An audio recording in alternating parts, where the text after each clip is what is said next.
CMR ఇప్పుడు మరింత వైభవంగా విశాలంగా మన ఉప్పల్లో గ్రాండ్ రీఓపెనింగ్ 28 మార్చ్.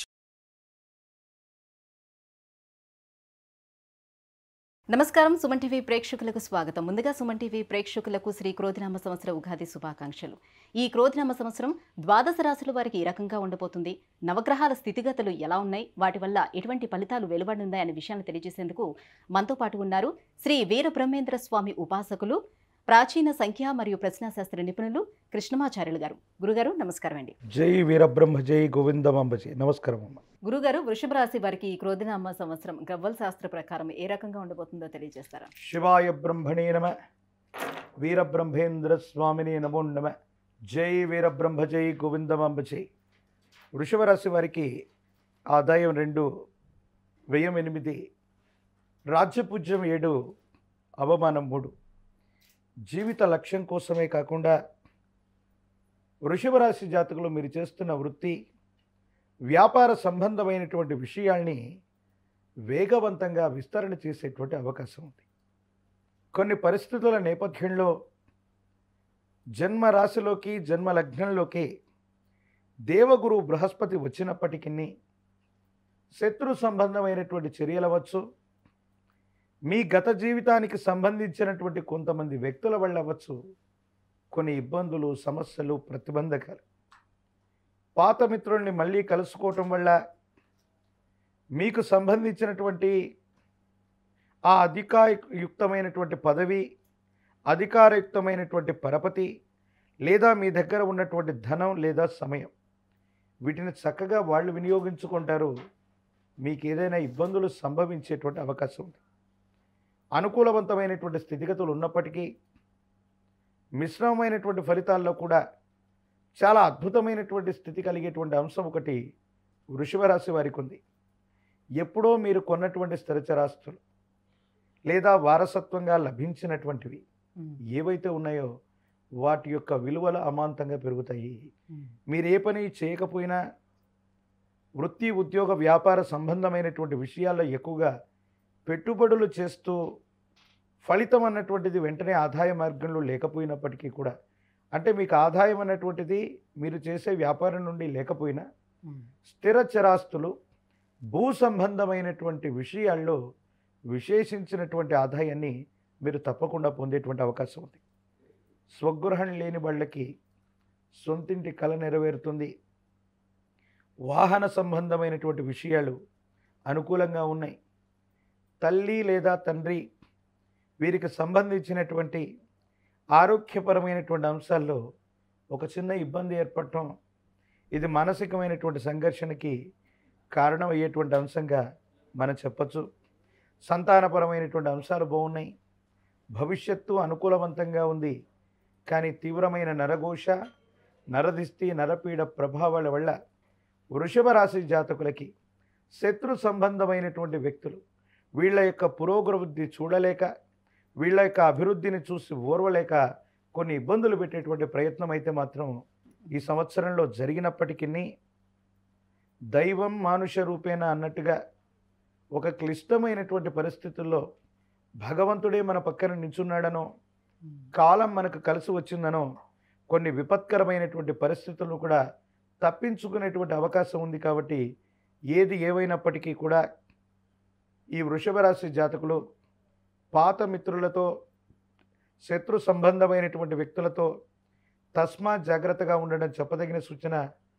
శుభకార్యం లేదా శుభమూలకంగా ధన వ్యయమయ్యేటువంటి అవకాశం ఉంది. కానీ జీవితంలో ఇక్కడ నుండి చాలా ఉన్నతమైనటువంటి స్థితిగతులకు వెళ్ళగలిగిన పరిస్థితి, మీ పేరు ప్రఖ్యాతలు వ్యాపిస్తాయి.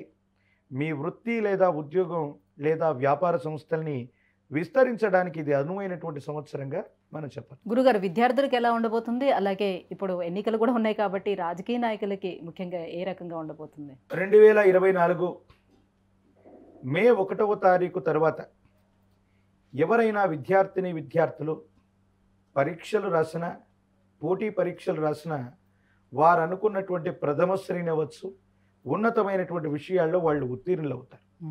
2024 ఏప్రిల్ 30, 31వ తారీఖు లోపుగా రాసేటువంటి పరీక్షల్లో ఏకాగ్రత లోపించటం, మనం అనుకున్నటువంటి అనుకూలవంతమైనటువంటి ఆ రిజల్ట్ రాకపోవటం, దీనివల్ల మానసికమైనటువంటి సంఘర్షణ అధికమయ్యే అవకాశం. ఇక రాజకీయపరమైనటువంటి రంగాల్లో ఉన్నవాళ్ళకి మనకు తెలిసి ఈ సార్వత్రిక ఎన్నికలు అటు లోక్సభ, శాసనసభ అవ్వచ్చు, ఉభయ తెలుగు రాష్ట్రాలతో పాటు లోక్సభ ఎన్నికలు దేశవ్యాప్తంగా కూడా మే మాసంలోనే రానున్నాయి. వృషభ రాశి జాతకులకు గురుబలం రాబోతుంది. వీరికి కనుక ఒక ఉన్నతమైనటువంటి పార్టీ నుండి టికెట్ లభిస్తే మాత్రం తప్పకుండా గెలవగలిగినటువంటి అవకాశాలు వృషభ రాశి జాతకులకు ఉన్నాయి. రాజకీయపరమైనటువంటి రంగంలో లేని వాళ్ళు కూడా, అంటే వారు పారిశ్రామిక రంగంలో ఉండొచ్చు, వేరొక రంగంలో ఉండొచ్చు, ఏదో కారణం వల్ల రాజకీయపరమైనటువంటి రంగంలోకి కూడా కొత్తగా అడుగుపెడతారు. అక్కడ పదవీ ప్రాప్తి యోగం ఉంది. ఖచ్చితంగా విజయం సాధించడానికి కూడా అవకాశం ఉన్నట్లుగా మనం చెప్పాలి. నూతన వ్యాపారాలు కూడా ఫలిస్తాయా? సంతాన యోగం ఎలా ఉంటుంది? కొత్త వ్యాపారాల్ని మొదలు పెట్టడానికి కానీ, ఉన్న వ్యాపారాన్ని వృద్ధి చేసుకోవడానికి కానీ ఇది సరైనటువంటి సంవత్సరంగా శ్రీ క్రోధినామ సంవత్సరాన్ని మనం చెప్పచ్చు. ఆదాయం 2గానే ఉంది, వ్యయం 8గానే ఉంది. ఈ వ్యయం అన్నటువంటిది ఎట్లా జరుగుతుందంటే విస్తరణలో భాగంగా అవ్వచ్చు, కొత్త వృత్తి వ్యాపారాన్ని మొదలు పెట్టడానికి అవ్వచ్చు, కొన్ని ఆర్థిక సంస్థలు అవ్వచ్చు, బ్యాంకుల నుంచి రుణ సంబంధమైనటువంటి ప్రయత్నంగా ధనాన్ని తీసుకొచ్చి కొత్త ప్రయత్నాల్లో వీరు విజయవంతమయ్యేటువంటి అవకాశం ఉంది. అయితే ఈ సంవత్సరం మొత్తం కూడా ఆదాయాన్ని కళ్ళు చూసే పరిస్థితి లేనప్పటికీ సమీపమైనటువంటి భవిష్యత్తుకి ఇది మనం అంకురార్పణగా చెప్పవచ్చు. ఇక సంతానపరమైనటువంటి స్థితిగతులు, ప్రత్యేకించి విద్యా సంబంధమైన విషయాలు, ఉన్నతమైనటువంటి విద్య అనుకూలవంతంగా ఉన్నప్పటికీ పిల్లలకు సంబంధించినటువంటి క్రమశిక్షణ, వాళ్లకు సంబంధించిన భవిష్యత్తుకు సంబంధించిన నిర్ణయాలు, వీటన్నిటినీ చాలా జాగ్రత్తగా తీసుకోవాల్సిన పరిస్థితి ఉంది.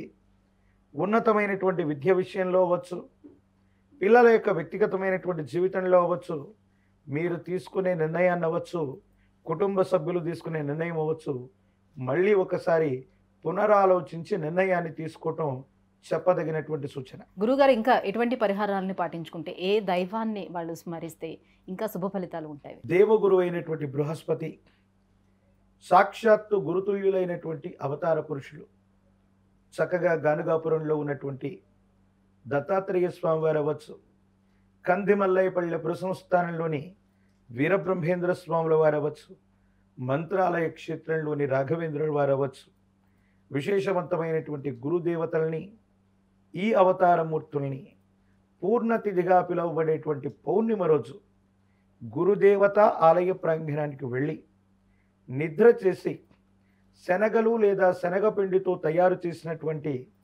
ఏదైనా నివేదనని అక్కడ అర్పణ చేసి ఆ గురుతుల్యులైనటువంటి ఆ మహిమాన్వితమైనటువంటి ప్రదేశం నుండి ఒక గురుమంత్రాన్ని స్వీకరించి ఈ సంవత్సరం రోజులు గనక విశేషవంతమైన గురు జపాన్ని చేస్తూ ఉంటే, ఎందుకంటే వృషభ రాశి శుక్రుడి యొక్క నియంత్రణలో ఉన్నటువంటిది, దేవగురువు అయినటువంటి బృహస్పతి వృషభంలోకి వస్తూ ఉన్నాడు.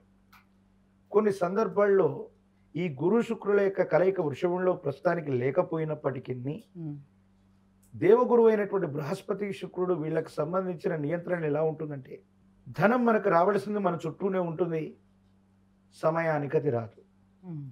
ఏదో కారణంగా పెట్టుబడులు పెట్టుకుంటూనే వెళ్ళిపోతూ ఉంటాం, వాటిని వెనక్కి తీసుకునేటువంటి పరిస్థితి ఉండకపోవచ్చు.